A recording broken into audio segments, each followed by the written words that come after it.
After 12 fashion after तो मैं हर Tableau में होता था, और जिस टैबलो में नहीं होता तो मामा जाकर प्रिंसिपल को कहती कि ये टैबलो में क्यों नहीं है, कहती थी ये लड़कियों का, तो कहती मैं ठीक है इसको लहंगा चोली बना दूंगी, इससे कराएं। तो मैंने वो भी किया है, मेरे हाथों में नो नो चूड़ियां हैं, और वो भी किया है, सिंधी हम, बलोची हम, पंजाबी हम, पठान हम, इस परचम के नीचे पाक फौज के जवान, पाकिस्तान तुझ पे कुर्बान हम। अस्सलाम वालेकुम, I am Saman. Welcome to my YouTube channel. आज हम बात करेंगे पाकिस्तानी फेमस डिज़ाइनर अली ज़ीशान की, जो कि इंटरनेशनल लेवल पे भी काफ़ी फेमस है। उनकी एक पॉडकास्ट हुई जिसमें उन्होंने अपने बारे में और पूरी फैशन इंडस्ट्री के बारे में हर चीज़ बताई। Ali Zeeshan basically belongs to Lahore and he was born in Lahore. He studied at GC University Lahore and complete his graduation from fashion school in fashion designing. उन्होंने बताया कि जीसी यूनिवर्सिटी में वो स्कॉलरशिप पे थे और स्टूडेंट ऑफ द ईयर भी रहे हैं। ग्रेजुएट होने के बाद लाजवंती ने मुझे हायर किया और 5000 सैलरी दी।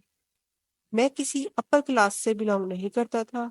ये सब कुछ फैशन इंडस्ट्री में आने के बाद का है। फाइनेंशियल इशू की वजह से हमेशा स्ट्रगल की। जब 7 साल का था मैं सैंडविच भी बेचे, चूड़ियां भी बेची और ईद कार्ड भी बेचे। जो भी काम हो दिल से करता हूँ। इस चीज के लिए मुझे कोई गिल्टी फील नहीं होता। मेरे फादर मुझे अपनी शॉप पर बिठाना चाहते थे, लेकिन मेरी मामा कहती थी कि ये ऐसा नहीं है, इसे कुछ और बनना है। जैसे लोग मुझे रेड कार्पेट पे अक्सर देखते हैं, मैं वैसा ही हूँ। अगर मुझे रात को वॉशरूम जाना है तो मैं अपनी जैकेट पहनूंगा, ज्वेलरी पहनूंगा, वॉशरूम में जाके सेल्फी लूंगा और वहां से फ्री होके आके सो जाऊंगा। फैशन इंडस्ट्री में सीनियर सबसे ज्यादा प्रॉब्लम्स क्रिएट करते हैं न्यू कमर्स के लिए। उन्होंने कहा कि मेरे लिए भी वही प्रॉब्लम्स हुई थी। 2010 में फर्स्ट रो पे रजाई पहन के चला गया था। नूरजहां के सॉन्ग्स लिखवाए थे। ऐसे ही शौक है मेरे। उनका मजीद कहना था कि उनके फैशन इंडस्ट्री में HSY दोस्त हैं। उन्होंने हमेशा उन्हें सपोर्ट भी किया है और टफ टाइम भी दिया। HSY से मुझे सीखने को बहुत कुछ मिला है। उन्होंने मजीद कहा कि मैं कराची में फैशन वीक आफ्टर पार्टी में गया था। तब मेरी मुलाकात रहील राव से हुई थी, जो कि एक मैगजीन के एडिटर हैं।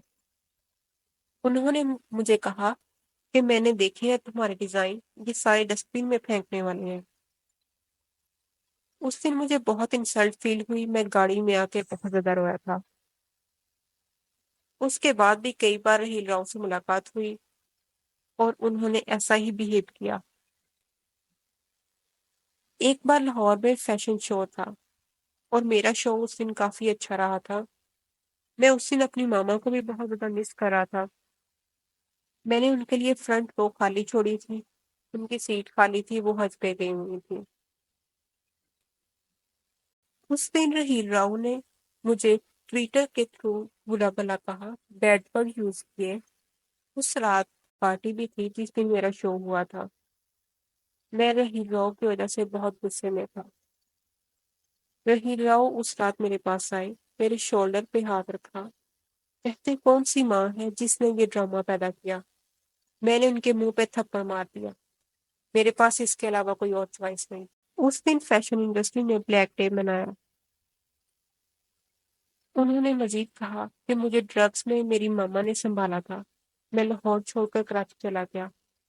वहां जाके मेरा मोबाइल फोन खो गया।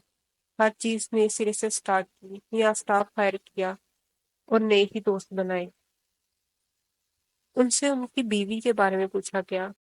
उन्होंने कहा कि माहिरा पठान है, इस्लामाबाद से बिलोंग करती है। लाहौर में रूट स्कूल में मैंने पहली बार उनको देखा था। मैंने फर्स्ट एड के लिए हेलीकॉप्टर बुक करवाया था, लेकिन माहिरा ने कहा कि मैं पीसी होटल की लॉबी में मिलूंगी, वो भी सिर्फ 15 से 20 मिनट के लिए।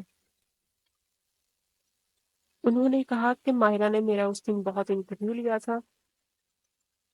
फिर अली खान से उनके इन लॉज के रिलेशन के बारे में पूछा गया कि उन्होंने अपने इन लॉज को कैसे कन्विंस किया।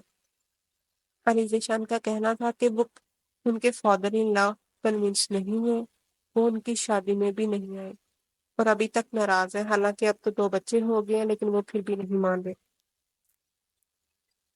Don't forget to like, share and subscribe my channel. Thank you for watching.